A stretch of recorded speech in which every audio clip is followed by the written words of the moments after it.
All right, welcome everybody. This is an interview with Dr. Nate Evans, and we're going to talk a little bit about proactive cybersecurity defense mechanisms. You all know me, I'm Melissa Dark, but you don't know Nate. And so let me tell you a little bit about him. I've had the pleasure of working with Nate for, I think, about 12 or 13 years now. He got his doctorate in computer engineering with a specialty in cybersecurity, and that's from Iowa State. Iowa State, like Purdue, I'm from Purdue, and Nate's from Iowa State. These two schools were one of the first 7 universities in the country recognized for their excellence in cybersecurity. Nate has worked for a variety of companies, Walt Disney World. We that's right. We frequently get to catch up on Disney trivia. I get my Disney news from Nate. Principal Financial Group, the Computer Security Institute, and various national labs. He has a CISSP. He has worked for Moraine Valley Community College and the University of Chicago. He's a big advocate for cybersecurity education and helped develop the first cyber defense exercise at public universities, the public university version of it, and helped create the Department of Energy's Cyber Force competition, which currently has participation from over 200 universities is it across the United States or worldwide, Nate? Yep, just across the U.S. So there's other competitions I've done that have been global, but the Cyberforce one's just U.S. based. So Great. So Nate also has a handful of patents and has won 3 R&D 100 awards for various proactive defense strategies. And he holds a certificate in quantum information sciences. One of his areas of expertise, and I know this will come out through the interview, is moving target defense. Anything else, Nate, that you wanted to make sure we shared with the students here before we launch into the interview? no, I'm happy to be here, and as you know, I tend to be an optimist, so I tend to look at things from the positive view of things. So a lot of people see cybersecurity and they run in fear from it, or there's a lot of negative kind of hype around it. I tend to look at things very positively, look at the new great things that are happening in the field. Well, that's what we want to talk about because, as I think you know, Nate, at this point in the class, the students have learned a lot. And we want them to help understand not just where cybersecurity has been, but where it's going. And so I hope you can really lean into that using your experience, that future looking view. And so that brings me to my first question. Could you talk a little bit about emerging technologies, right? We live in the age of AI. You and I were just chatting before we started recording about artificial intelligence. What's the impact of emerging technologies on cybersecurity? Sure. Yeah. So the emerging technologies are out there, and they are bringing a lot of new value into cybersecurity. They are shifting the focus from a very reactive view to a very proactive view, a way to sort of move ahead and move forward in a positive way. So instead of waiting for something bad to happen, these new technologies can help us spot threats early. They can help us understand what's coming and help us stop it or prevent it from causing damage or prevent it from causing severe damage. It's kind of like having a smart security system that doesn't just sound the alarm, it sees the intruder and locks the doors in advance. Yeah, you know what it sounds like to me when I heard you say that. I live here in Indiana, which is in the automotive supply chain from Detroit. Um, and it reminded me of preventive maintenance. It's that proactive approach. Yep. But proactive maintenance is is a good way to view it also. Yep, it's just trying to do things ahead of time in order so your systems maintain resilience, so your systems can stay active even though there may be an attack coming. So In your view, you've been in the field, what, about 15, 20 years now? Yep, yep. And you've seen this shift from more reactive to more proactive. Could you characterize for the students what you think are the main differences between reactive and proactive approaches, paradigms?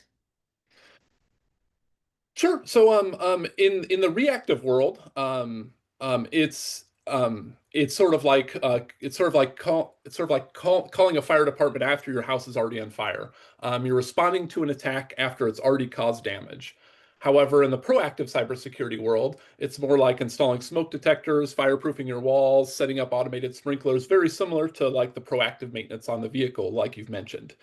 Now, a lot of this is where defense in depth comes in, which I believe you guys have talked about in your course. It's the idea of layering security, having multiple barriers between systems and potential attackers. So even when one layer gets bypassed, there are other layers to catch or slow down the threat. When you combine a proactive mindset with this defense in depth, you're not only reacting or relying on one solution, you're building a smart layered approach that makes it much harder for attackers to reach their goal and succeed. Uh, I mentioned before when I was introducing you, and I've known this about you for a long time, since I've known you for a long time, that some of your work is in moving target defense. Would you say that moving target defense is a proactive strategy? Yep, yep. So moving target defense, for those that aren't aware of it, is based off of the old missile defense ideology, where if I don't want someone to blow up my nuclear missile, instead of putting it in a single silo, I put it on a truck and move it around, so it can't be targeted by a bad country. So my thought and the thought in the MTD world was, how can we apply that in the cybersecurity space? What are the things that we could rotate or move around so it's very hard for attackers to find a target and blow it up, destroy it, cause whatever cybersecurity damage they want to cause to it. And so a variety of things that I did with other smart colleagues was work on things like rotating operating systems. So when you look at the most common attacked element within cybersecurity, if you look at all the CVEs that are out there, which I believe you guys have learned about, you see operating systems as one of the prime elements in that world. A lot of the vulnerabilities are because of the operating system you're running. So we thought, let's rotate the operating system. Let's run something in Windows and then 30 seconds later run it in Linux and 30 seconds later run in a different version of Linux and randomly rotate between all those.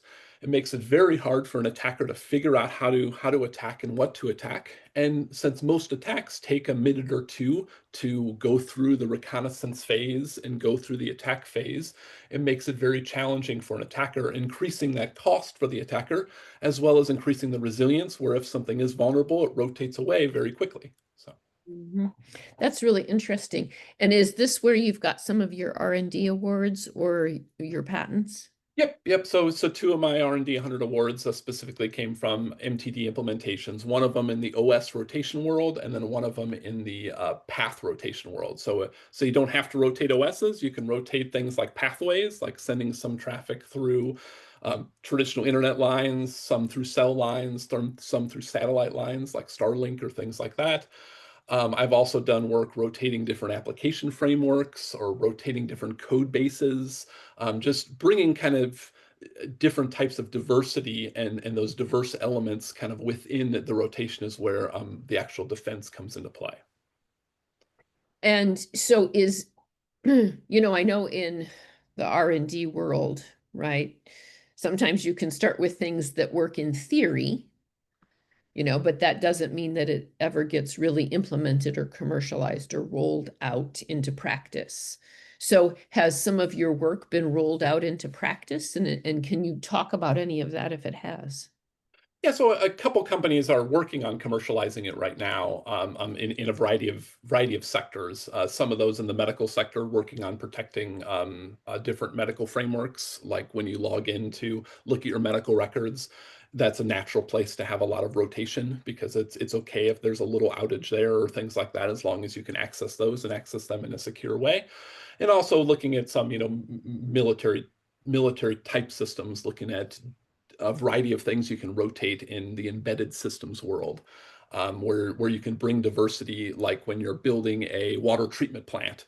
A lot of times the expense required to build that is okay up front, is if it reduces the cost later on to continue to maintain or update it. So a lot of these organizations are willing to install 2 or 3 pumps that each operate off different code bases or different elements in order to rotate kind of between them, as opposed to later on having to take it offline because there's a significant vulnerability and not sure when it's going to come back up or operate at risk or things like that. So. Yeah, that is so interesting. What was the spark, the inspiration spark that led you to think about moving target defense? Sure. I tend to be an optimist by nature and tend to look at the very positive, kind of what are the things out there that are kind of leaps forward. And so in some ways I'd argue kind of on the last big proactive element in cybersecurity, and probably the first one was kind of the invention of a firewall, right? Where people would, when the firewall was sort of first created, people came out with policies around things like I'm going to deny everything and then allow, certain things that I know are good through. That was Mhm. kind of that first sort of proactive step. Now, firewalls have since evolved to be a lot more reactive, where people are building code to see a bad guy and then to block it, see a bad guy and then block it. And so I thought, well, what's kind of the next evolution of that look like? What is the next ways in which we can confuse the attacker, which buys our good guys more time to figure out what's happening, as well as increase kind of resilience of the system so it can continue to work even through an attack. So if there's an availability outage or things like that, it can continue to function. And so, I worked at the national labs at the time, which have a history of doing a lot of work in the nuclear space, building a lot of great, great technology around nuclear weapons, as well as around the peaceful use of nuclear energy. And one of the very common things that come up is that mutually assured destruction, MAD. And so I thought, well, how does that apply in the cyber world? How can we take some of those concepts in the nuclear world and apply that in cybersecurity? And so this rotation element was one of the first kind of ideas that popped up. And since then, I'm now looking at a variety of other kind of interesting elements. Some of it still in that world, looking at kind of a two turnkey approach from a authentication perspective to prevent like insider threats, as well as a bio-inspired cyber research, looking at how predator-prey approaches or how our bodies fight off natural infections and how that could apply in the cybersecurity world. Yeah, I really I find that very fascinating. Right, because and I think throughout the class we've talked about the fact that security isn't just in computing, right? So we've always tried to build analogies. So I just think to help the students understanding. And so I'm really piqued. My curiosity is piqued by the fact that as a scientist in this field, as a researcher in this field, you do that too. You try to look at, paradigms, how it works in the physical world, and then how it could translate, not perfectly with adaptations, but translate into the virtual world. Yep. And on top of that too, it's somewhat a element of opportunity too, right? I mean, computers have evolved quite a bit since sort of the initial setup and the initial implementation. Not only have they become more powerful and have much more memory and elements like that, there are a lot more other sort of communication pathways, which is where like my research around the rotational element of different pathways. Mhm. Originally, there was only really one pathway, right? You communicated through a traditional modem that would call somebody up. And that was in some ways great because, when you were done, you would turn it off and you couldn't be attacked because it was off.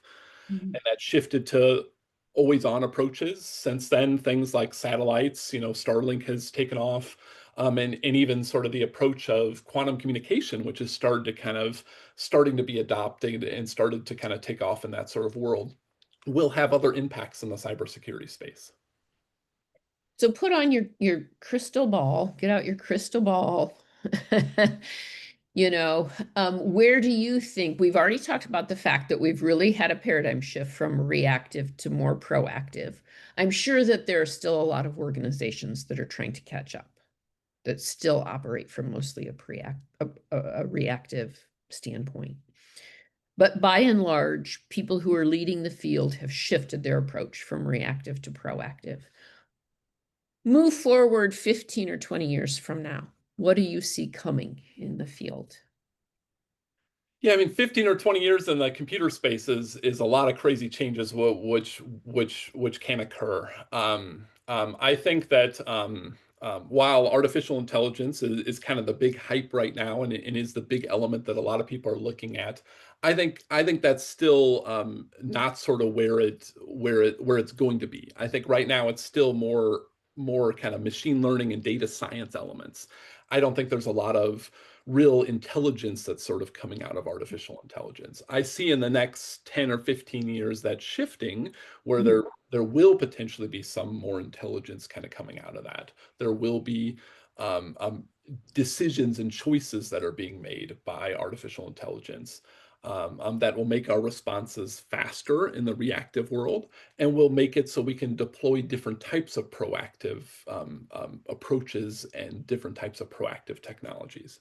Mm-hmm. Additionally, I think with quantum taking off, quantum communication, quantum sensing, I think we'll have a better view of sort of everything which is out there. I think we'll have more data, which is what's needed for a lot of those elements.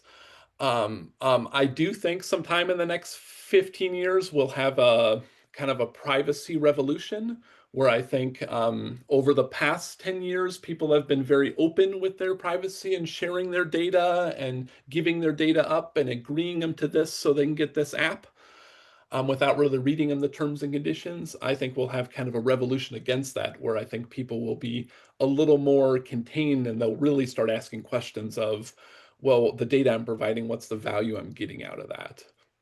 And they'll start being a little more careful with the types of data that they share. And at least I guess I hope that that's kind of on the shift which occurs. So I think we're going to see a lot more opportunities, a lot more technology, but we're going to be have a lot more transparency around choice and around the actual decisions we make around the data and the value we get out of that. Anything that you would say to these are teachers, you know, that these students are a group of teachers and they are teaching students. It could be, you know, just like your children sitting in their classrooms.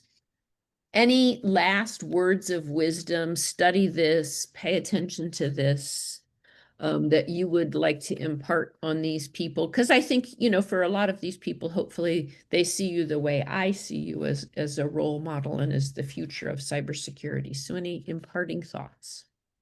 Um, just that, I mean, again, please look at cybersecurity in a positive fashion. I mean, there's a lot of doom and gloom out there. There's a lot of articles about everything being compromised, from your Visa card to, your medical records.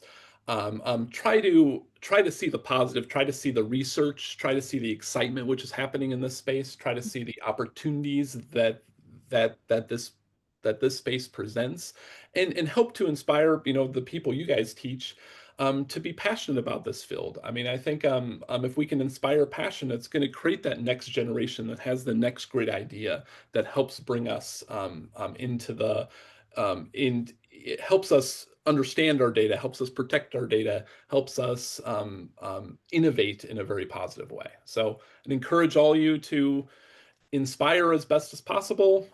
If there's anything I can do to help, I'm happy to help and facilitate. So feel free to reach out. So Nate, thank you so much for making time for this. no problem. Thank you very much. All Anytime. right, we'll talk to you soon.